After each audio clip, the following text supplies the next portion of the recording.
Hello, everybody. Good afternoon. This is Randi Johnson with Lilac City Law, and I have the honor and privilege to spend a split screen this afternoon with Dr. Shawn Horn, who's a licensed PsyD in Washington State, who's been in the mental health field since 1992 and in private practice since 2003.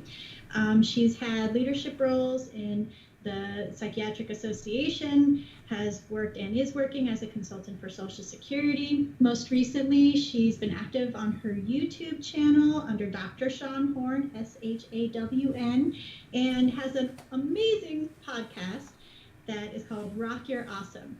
Today, so I invited Dr. Horn on our page today to share some of her wisdom around the emotional the really strong feelings that come up when our claimants and our clients and other community members are faced with the really long backlogs and wait times, having to deal with denials and rejections from Social Security or VA when they're wrapped up in the disability claims process. So I asked my good friend, Dr. Horn, for some tips for emotional success while working through that claims process with us or alone.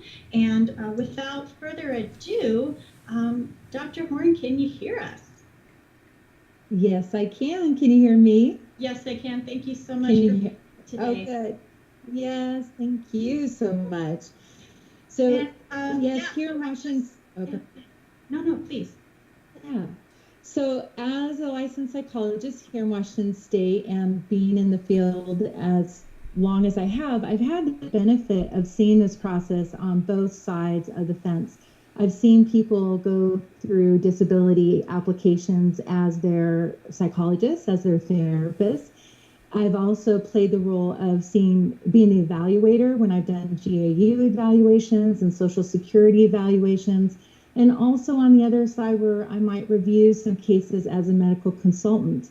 So it's been really interesting to see all those different perspectives, and that it's given me the ability to see the full picture that I think we don't know when we're on the other side. So one of the things I've learned is that what we think as private providers and as evaluators, what we think is a disability, what we think would qualify someone may not actually qualify them and may not actually be a disability as determined by Social Security. So the first thing I think about when I think of helping people to survive this process is first to look at the dream that is attached to the application. One of the things I have discovered is that when people set out to do something, they imagine how it's going to unfold. They say, I'm going to apply for disability. I am disabled. This person's saying I am. They're encouraging me to apply.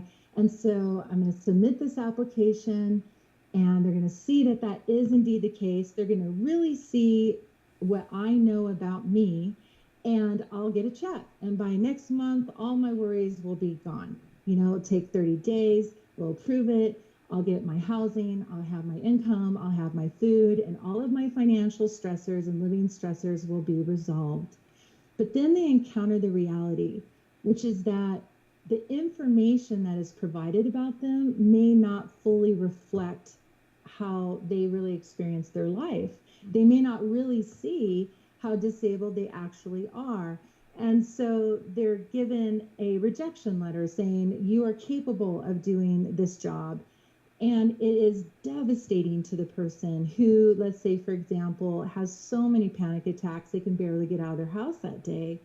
But they get a report back saying, you're capable of taking a shower and going to the grocery store so you can work. And it's very disheartening. And so what they encounter is that what they imagined would unfold did not unfold. It didn't unfold in the time that they thought it would. It didn't unfold in the conclusion that they thought it would. And they're not getting reimbursed at the time that they expected to. So often they'll say, gosh, I applied now, so for sure by November 1st, I'll get my check. And so I can put this creditor off for a while. But they may not get their check for a year or two later after the process. I don't know what your experience has been, Randi. What has been your experience with how long this potentially can go for someone? Well, you're spot on with all of your observations from the practitioner side, from the the legal advocate side, we're seeing wait times. There's certain points in the pipeline along the process, but from an initial, Yes. You get your first, typically a denial can take up to 6 months, assuming we appeal and ask for reconsideration. Again, that could be another 3 to 6 months, and then to wait and seek an appeal with a judge, that can take another 12 to 15 months. So by the time all of that can happen, 2 years have unfolded in your life. And that, certainly as we get to certain seasons of the year, holiday times where folks would normally spend with their families without having to worry about, keeping the lights on or the heat on, or, going to the lake or that sort of thing, that causes a lot of increased stress and panic. Absolutely. Yes. And so they're not prepared for that. And normally when I have clients that are applying for disability, I'll say sometimes it takes 3 times, where you put it the first time and then you appeal. And a lot of times, from my experience, my clients will attain the legal counsel at the 3rd appeal or the 3rd time around. So this really does take a while. And if you're depressed, the last thing you're going to do is have the energy to follow through with those appointments, to follow through with the application process. And sometimes I just feel so bad because I think some people can't even navigate through that paperwork. It's so hard. So if you are a loved one of someone, if we have a viewer that's watching and the loved one is someone that's applying for disability, it's so important you hold their hand through that process and help them, because it is quite a mountain to go through. So the first thing you want to be aware of is that the process may not be how you imagined it to be. So we want to unglue ourselves from the dream, unglue ourselves from the expectations of how this is going to unfold for them, from how much money they think they're going to have, from people believing them. I know that's really hard. They've been questioned so much about whether their pain is real, whether their medical condition is real or not, especially when you're dealing with conditions that you can't detect very easily, such as fibromyalgia or nerve conditions or migraines or depression or anxiety, where it's all based on self-report. And so people who have these disorders and say it are constantly being challenged, their credibility is challenged. They're also being treated as if they're drug seeking. They're being treated as if they're junkies. And so it's a very painful experience to go through, to know that this is real, it's valid, it's credible, and to constantly be questioned and treated as if you are being fraudulent and being deceptive with this process, especially when you can't see the disability in it and it's not clear in the records. So we want to understand that that just comes with the territory and it's not unique to them. So this brings me to the second step. So the first step is unglue yourself from the expectation. Doesn't mean let go of the expectation or let go of the hope that it will unfold how you hope, but just be open to the possibility that you might get a lot of curveballs that you didn't anticipate. So the second step, first one, looking at the dream, ungluing expectations. The second one is looking at what we say to ourselves as we go through that process. What we've noticed is that there are 3 things that happen with people who are depressed versus people who are resilient. Research shows that people who tend to not be as resilient and struggle more with their mental health share these 3 attributes. One is they personalize the situation. They're doing this to me because they don't like me. They are picking on me. They think this about me, however they frame it. The second thing they do is they generalize it. And of course it's this way. It's always been this way. Bad stuff happens everywhere I go. Life is just a big problem, right? So, and the third thing is that they see it as they're helpless and it's all encompassing. So of course this happened. So this is how it sounds. Of course this happened to me because bad stuff happens to me and life is awful and there's nothing I can do about it. So personalize, generalize, and helplessness. Versus people who are resilient or say, hey, everybody goes through this. I'm no different than everybody else. They don't generalize, they see it as an episode. So they'll say, I just was in the wrong place at the wrong time, or it just was a fluke. Maybe this person didn't understand me, but maybe this next person will.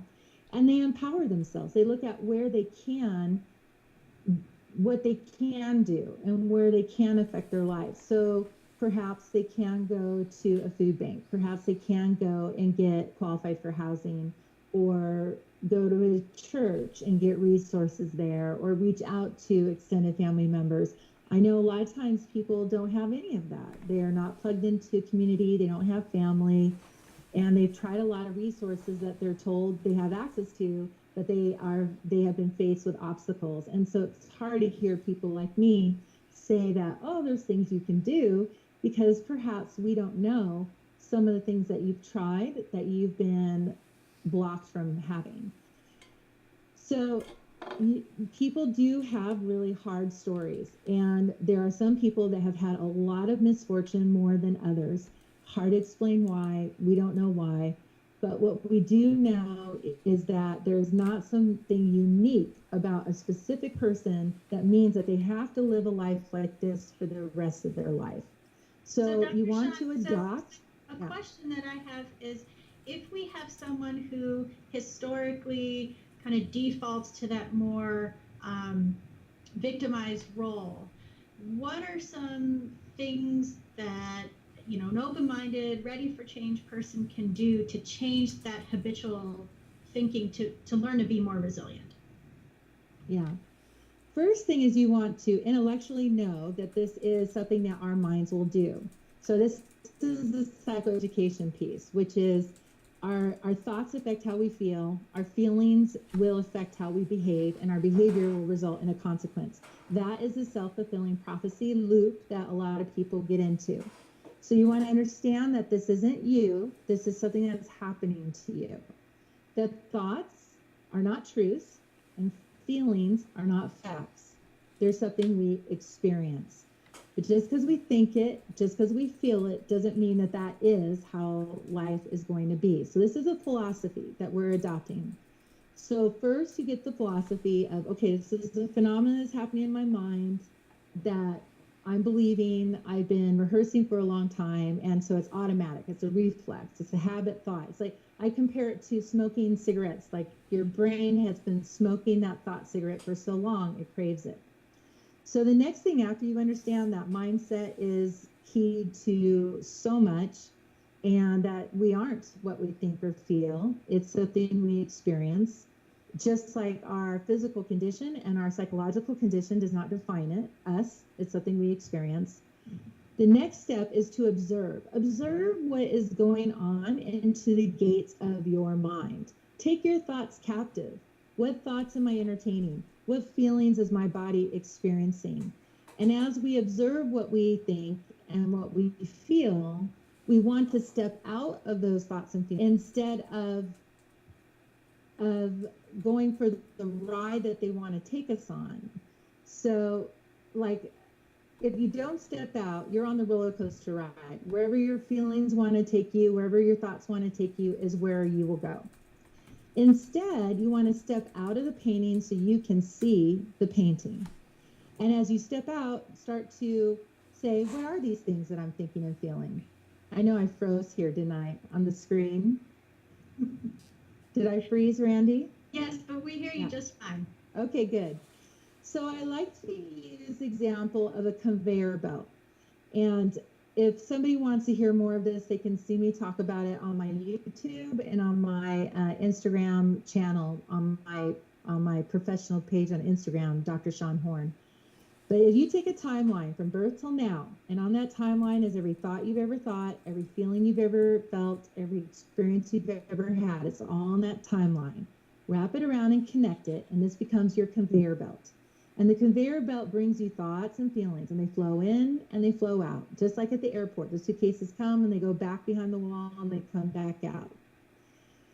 What we want to do is see what is on our conveyor belt, identify it. A lot of times when people come to therapy, they go, oh my gosh, look what's on my belt. I have this thing, I have these thoughts, I have these feelings, I have this experience, this trauma. So we take those boxes off the conveyor belt. We look at, well, what are the contents that are in it? And we organize them. We organize, well, you're thinking this and you're feeling that, and this happened and you're feeling that. We organize it and we put it nicely back into the box and off we send it. And then they go away and they say, thanks, Dr. Horn. That was great therapy. You're the best. And I say, you're welcome. And off they go. But then it loops back around and they go, what? Why is this coming back around? I thought I've already done this therapy. I've already processed this. This shouldn't be here. So they go back to therapy. And then we do it again. And then off they go and they come back again. So the goal of therapy is not to remove those things from the conveyor belt, and which often people will say, I don't want to feel this way. I don't want to remember this. I don't want to, I want to be over this. Well, that is an unrealistic expectation. We cannot remove that from your belt. You will remember it. There will be times where that feeling will be touched, that thought will be touched. The difference is what we do with it. So there's two things we don't want to do with it. We don't want to resist it, which is why, I hate, if only, shoulda, woulda, coulda, have to, but it should, but it's not fair, that's not right, why me? Okay, when you hear yourself saying those things, you're in a state of resistance. The other thing you don't want to do is cling to it. And cling to it is where you take it off and you ruminate and you meditate on it and you obsess about it and you rehearse those memories and you rehearse those offenses over and over like you're meditating on it all day long. Instead, we want to see it, accept that it is, now that is what I call radical acceptance. Okay, so I'm giving you a tool of this conveyor belt for letting your thoughts and your feelings flow through you, flow out of you, flow in you, flow out.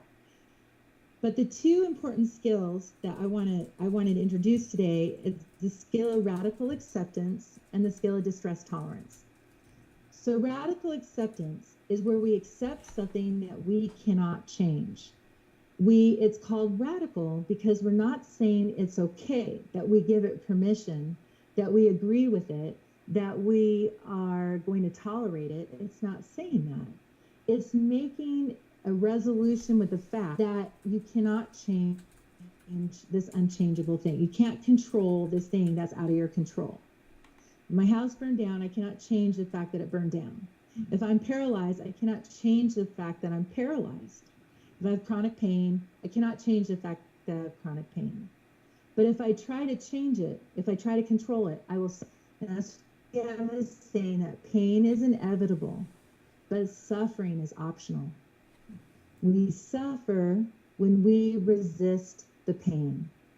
We suffer when we try to control something we cannot control. See, it's a lot in pain management. You'll have two people with the same level of pain. One person wants to die. The other person's making future plans.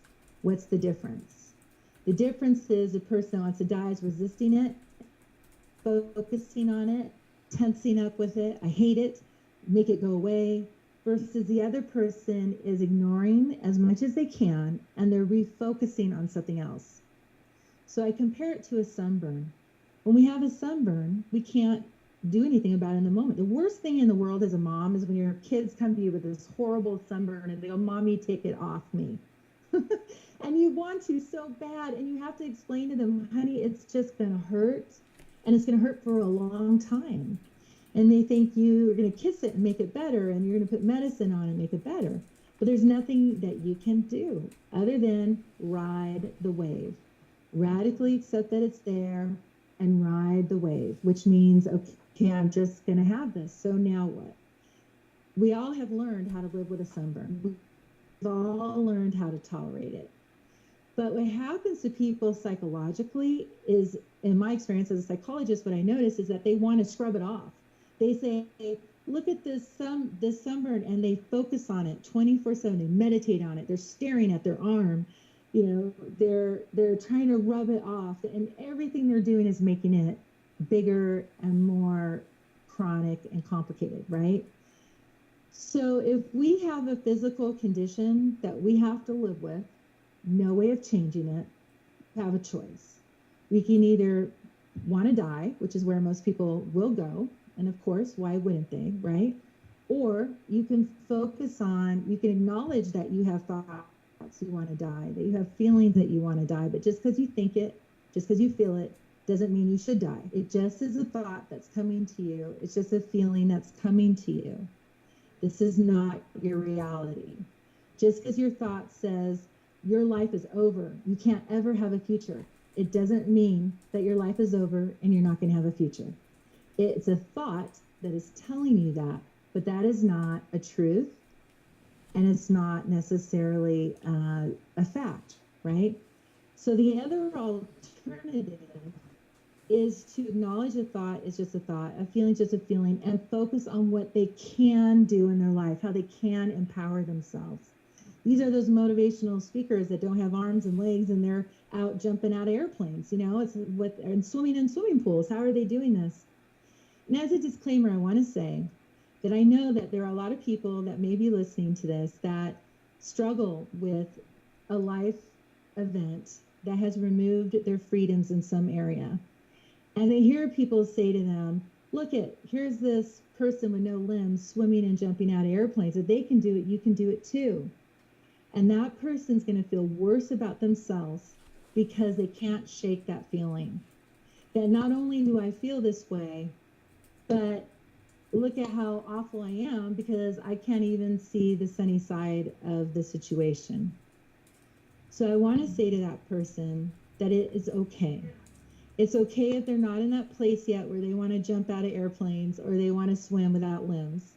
That even though there are people that are worse off, that doesn't invalidate that they are suffering, that they are unhappy, that they are depressed. Everyone has their own journey and their own process. So we want to, on top of exercising radical acceptance, we want to exercise self-compassion. Meet life on life's terms, right where it's at. Instead of responding to life how you think it should be or how it ought to be or need to be, meet life right where it's at and focus on doing what you need to do given the situation at hand. So let's go back. I'm sorry. Yeah, go ahead. So if we go back to the conveyor belt, all that I'm talking about right now is what I call a distress tolerance skill. Distress tolerance skills are the skills we use when we're in a situation we cannot change. When we are suffering and we cannot change that suffering, period. That's when we want to use this. So you have this conveyor belt going on, and sometimes things are flying on your conveyor belt. Too much is going on, too many thoughts, too many feelings. And if that's going on, sometimes we have to pull the power switch. And we have to distract ourselves with things that can feed our soul at that time. So maybe we listen to music to uplift our mood. We go to a place that makes us happy. We spend time with people we enjoy. We eat something we enjoy. We sit with nature in a way we enjoy. We have to discover what is it that can alter that focus in that moment. Now, my experience in therapy is a lot of times when you offer people these skills, they're very impatient with it because they think if I listen to music, my mood will be better right now. And it's not better. And if I distract myself, it will be better right now, but it's not. And so they're impatient with the process. That's the impatience with that sunburn. So be patient with the process. Sit with the pain, radically accept the pain, but focus on what you can do and do that part. I love it. So, Dr. Horn, what are some books, or if there are some thought leaders that you feel like really embody these principles that you'd like to share? A lot of what I'm talking about right now, radical acceptance and distress tolerance and the conveyor belt, is a mindfulness tool I have learned from dialectic behavioral therapy. Dialectic behavioral therapy will teach skills in these areas. They'll teach mindfulness skills, emotion regulation skills, distress tolerance skills. Now, in the Spokane area, we don't have intensive programs here, but we do have providers that say they do informed DBT therapy. So I would recommend finding a therapist that specializes in mindfulness skills, that specializes in distress tolerance skills, One of the most important things that we need to do for ourselves and providers need to do for their clients is to validate their situation, to acknowledge that this is real. And there isn't some thought or behavior that's just going to make this go away. So when people see cognitive behavioral therapists, they often will feel that that therapist is just telling them, think this way and behave this way, and it will all be better. And that won't work for them. So I recommend models that use self-compassion, that use emotionally focused tools. In terms of books, there is a DBT self-study book called the Dialectic Behavioral Skills Workbook by New Harbinger Press. That one people can go through independently. There are some more intense books like The Power of Now by Eckhart Tolle. I think it's Buddha and the Mindfulness, or The Mindfulness of Buddha, or something. I don't know if you've heard that one before. Yes. There's lots of resources on the internet. If you look up DBT books recommended by DBT therapists, you'll see a whole list of them. Also, any sort of meditation that they can do. I think YouTube offers a lot of different providers that are teaching different concepts. So you can go to YouTube and put in distress tolerance, put in emotion regulation, mindfulness skills. I talk about this on my channels. Mm-hmm. On Instagram, Facebook, you can find people that talk about this, have support groups on there. And also for those that are faith-based, you can find resources through your church and looking at scripture, looking at books written by authors like Joyce Myers, who help people to look at the power of their thoughts and their power of their words. Mm-hmm. So you can find this information that will be congruent with faith. It will just use a different language. Or you can find it in non-faith-based material, such as the law of attraction, the power of our thoughts and our words, like Wayne Dyer has some great stuff. Louise L. Hay's books are really great. So any book that talks about the power of your thoughts, the power of your words, and gives you mindfulness tools, those things can really help to teach somebody the practice of mindfulness. Now, this is changing your entire way of approaching life. So you really do want to give yourself the room to practice those skills, that it's not something you just get overnight. I have been doing DBT since the mid-90s, and I would consider myself a master in the skills and in the knowledge. And every day I have to remember to use it. And, I'm also a faith-based person. And even though I have my faith, even though I have my belief system in my relationship with God, I still every day needed to tap into some sort of spiritual material of my faith that will inspire me and speak to me and help me keep mindful of the principles that I want to stay mindful of. When we get too busy with stuff and we get out of that practice, we get out of the influence of that philosophy. I tell people, it's like, you got to drink Jesus to get drunk on Jesus, because if you're not drinking him, you're not going to get drunk, right? And so I know it's a bad analogy. I keep telling them I need to find other analogies that don't involve alcohol and being drunk. But but what I mean by that is by staying in scripture, by praying, by being with people of similar faith, by being in your spiritual community, by being in the circles of people that share your values and share your mindset, it will deepen that awareness. And that's why they say misery loves company. When you're around other people that are complaining and resisting and being victims and everything is awful, that is going to get ingrained in you. So you do want to look at, who am I surrounding myself with? What messages am I surrounding myself with? Am I being the person that I want to have in my life? And begin using some of these tools. So the stuff that I'm talking to you about right now, normally in therapy, takes me about 3 months to work with somebody. So I introduce the concept, and then it will take me maybe 3 weeks to teach the conveyor belt.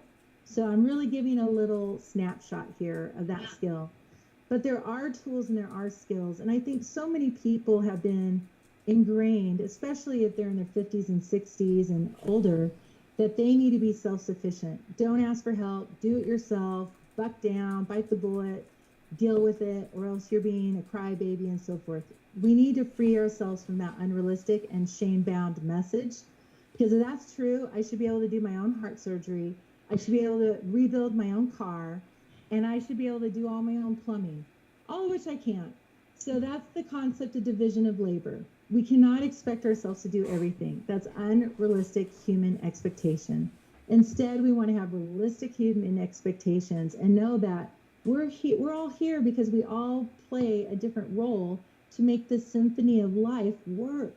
We can't be the entire symphony. I might play my flute, you could do your cello, but you can't be the whole symphony, and neither can I. No matter how much I think I'm a Wonder Woman, I can't do it. So we need each other to be able to have the symphony complete. So free yourself from that expectation that I can't ask for help, but really utilize those resources. And if you're too bound up, if that's too much of an obstacle, then seek out a coach and a therapist, psychologist to help you overcome that, so that that does not become a block in you living your life to your fullest potential, and to really be able to enjoy all that life has to offer with all the variables that are in place in your life now, that there may be a way to enjoy it. And there may be a way to create the life you would love to have that may be different than what you initially dreamt of, but it's still there. And that is our journey and our task to find it. Thank you. That was so well put. And just a lovely way to kind of bring this around. So I think that thank you so much for being here. I know we were getting some comments and it's been shared a couple of times already, so I know the word's getting out. Is there any questions for us? I can't. Doesn't look like, just we're sharing around. But it will be saved and resent and reshared. So as I close out, I would like to just give you an opportunity, invite you to share your YouTube channel as well as podcasts that folks can subscribe to and follow you for more amazing tips on emotional success. Yeah. So my what do they call it? I forget what is it, a hang line or a tagline, or what's the web address? There's a word for it. I'm still learning all this. I just learned what a hashtag was like 6 months ago. So you do the @ at Dr. Shawn Horn, and that's my YouTube channel, and at Dr. Shawn Horn, so it's DrShawnHorn is Instagram, and then I have a professional Facebook page. Now on my YouTube, I'm teaching these skills as I think of them, and on my Instagram is really designed to inspire hope and encouragement and a lot of positive mindsets. So it's not as focused on sitting with the pain necessarily, but it's still to kind of help keep you going. And my Facebook gets the same post as my Instagram, but it's just a different platform for questions and discussions.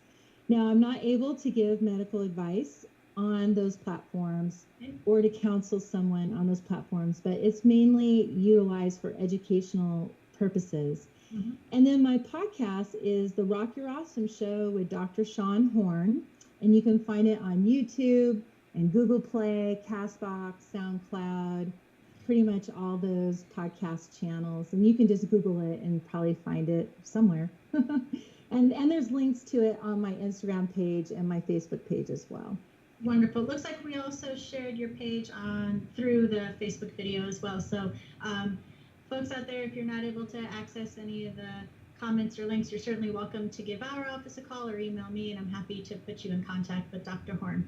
So with that, I will thank you very much, and yes. Have a wonderful day. Thank you. You too. You too. Bye-bye.